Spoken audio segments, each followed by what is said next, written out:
Hey guys, my name is Kristen and this is my 5-month-old golden retriever puppy Barley. This is my first YouTube video and I figured what better topic than to talk about something that I'm slightly obsessed with right now, which is the raw food diet. If you have never heard of the raw diet before and you have a cat or a dog, I really recommend to look into it and see the benefits that the raw diet has. My diets include muscle meat, bone, and organ, as well as fruits and vegetables and supplements like kelp and fish oil. So I thought I'd walk you through how I go about making my raw food diets and see what you think. So the basis of the raw food diet is off of an 80-10-10 principle, which basically is 80% muscle meat, 10% bone, and 10% organ.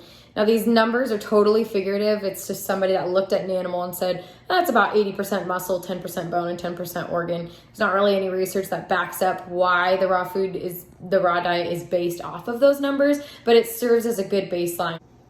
So first I want to walk you through how I make the bone portion of my raw food diet. So I called up the butcher at my local grocery store. Actually, I use Gelson's down here in LA. And I asked them if there's any way that I could get my hands on the bones that they remove from like boneless chicken thighs and breasts, if I could just have those portions without the meat. And sure enough, they said, yeah, we'll go ahead and collect them, especially with Thanksgiving coming up. We're gonna have a lot of bones from both turkey and chicken. And so we'll give you a call when we're at 2 pounds. Worked out perfectly. So I was able to get 2 pounds of turkey and chicken bones at absolutely no charge because they were just gonna throw this away anyway. So I use a Vitamix to blend everything up. What I'll do is I'll put the bones in there. I also put in whole eggs, so with the shell included, and I include goat's milk as well to help it blend. All right, so I got my turkey and chicken bones in the blender, and we're just gonna I add about 5 eggs in. Again, like I said, include shells as well. The shells actually have calcium and phosphorus in there, just like the bones do. So it just basically is added nutrition from the bones. And then we add in our goat's milk, so it all blends nicely together. Again, this gives probiotics, and I use goat's milk rather than cow's milk because in most dogs, goat's milk digests a little bit better. All right, put the lid on, and then we just a little tip if you're having a hard time getting it moving. I find that putting it on a higher level, and if you have a pulse setting on the blender, that actually helps mix it around a little bit better as well. All right, so I'll actually show you what a nice job the Vitamix does blending this bone together. It actually looks like a soft smoothie consistency. It's amazing to think that all of that has all the nutrition that bone has. I'm just gonna pour this mixture into a Tupperware so I'll be able to easily prepare the meals here in just a second and prep them together.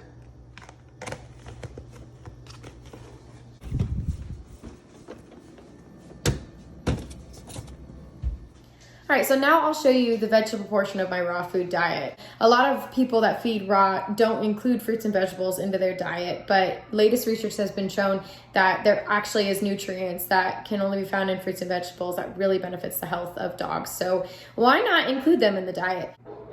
The only thing with the vegetables is that we want to either blend them or puree them because dogs don't have an enzyme called cellulase in their gut, which breaks down the cell's walls of plants like humans do. And so they can't break down a whole piece of vegetable and get the nutrition from it. So we break it down for them, and they're able to absorb it easier. So in my vegetable mixture, I include broccoli, zucchini, green beans, and carrots. You can also include spinach as well. I do often, but we'll go ahead and blend this together.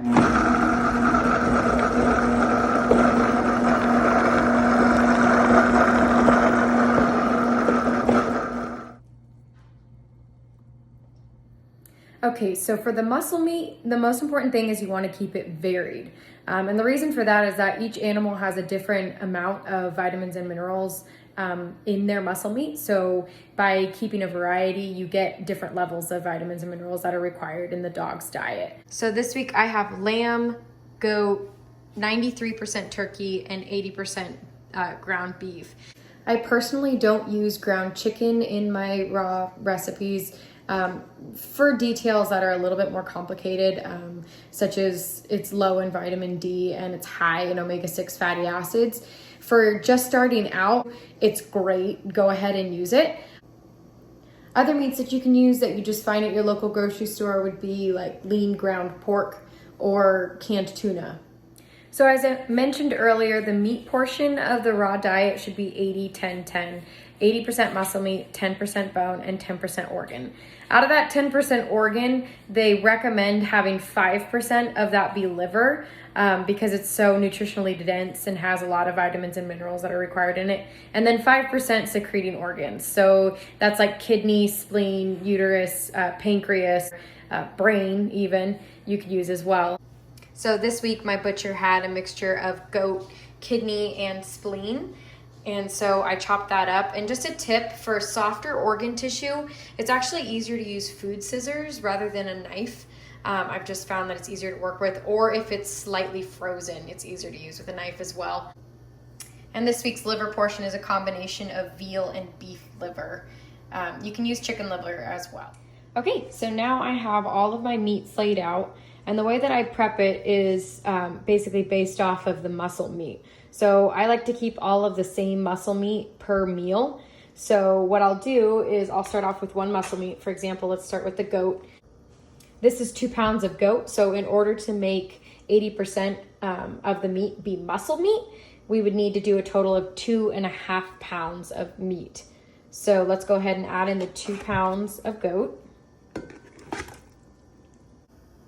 So since we're doing 2.5 pounds of meat, 10% of that, which is what we need for the bone mixture, would be 1/4 pound. So we add 1/4 pound to our pot. I'm just eyeballing here, but if you feel more comfortable, you can always weigh it out too and get food scale. Okay, now we're gonna add our organs in, and it's again a combination of 10% of the meat is organs, 5% being the secreting organ and 5% being liver. So it would be roughly 1/8 pound of the secreting organ and 1/8 pound of the liver.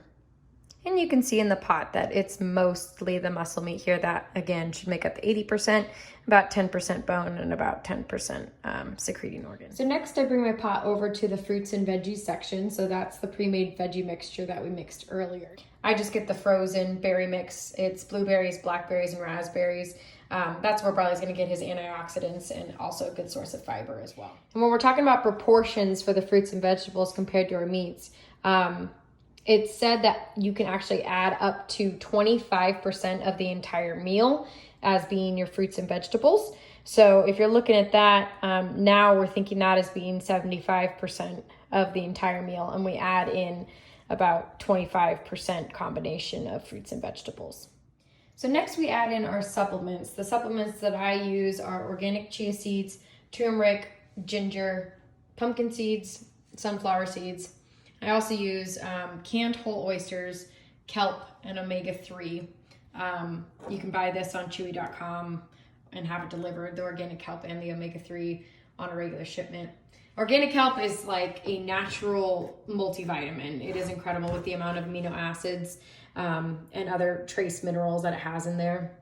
It's basically going to fill the gaps to balance out the diet. Roughly, Barley eats about 3/4 pound of meat per meal. He eats 3 times a day. So if we're making a meal that has 2.5 pounds of meat in it, that's going to be equivalent to about 3.5 meals for him. So for the serving size for these guys, it's going to depend on each dog, but for Barley specifically, I use about 1/2 teaspoon per meal. So if we're making a little over 3 meals, then that's going to be about 1.5 teaspoons of the chia seeds, the turmeric, and the ginger. Both the turmeric and the ginger are great anti-inflammatories, and ginger actually helps prevent bloat in dogs as well. And I use about 1 teaspoon per meal for the pumpkin seeds and sunflower seeds each. So we're gonna go 3 teaspoons each, pumpkin seeds and sunflower seeds. So the seeds have a lot of great nutritional value added in as well. And actually wild wolves and dogs are found to scavenge on both fruits, vegetables, and nuts as well. So we're just replicating what the diet would be in the wild. And the oysters I get are just regular canned oysters in water. I drain the water out and then mash the oysters in there. Oysters are a great source of vitamin B12, zinc, and copper as well. For the oysters, I use about a half a teaspoon per meal too, so we're gonna go about a teaspoon and a half for this.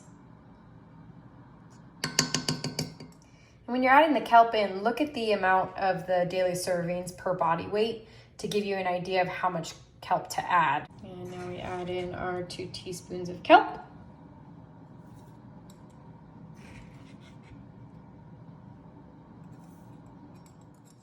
So for the omega-3, if we look at the suggested value on the back here for Barley, since he's 42 pounds, it would be about a teaspoon a day. So we're gonna go just a little over a teaspoon in our pot. Okay, now that we have everything in our pot, we're gonna mix it up and then put it in individual baggies per meal size and then pop them in the freezer.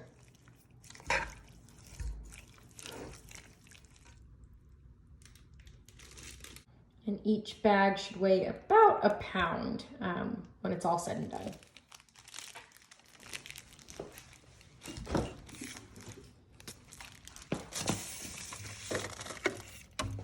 Also, after you're finished bagging everything, let's not be idiots, people. Get yourself some sanitary wipes, wipe down the whole kitchen, and let's not cause any more of this scare of salmonella. It's just like cooking hamburgers on a grill. Don't be an idiot.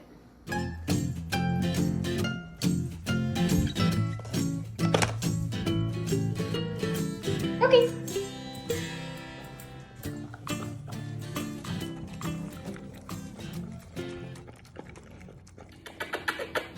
If you like this video, go ahead and hit the thumbs up button and feel free to subscribe.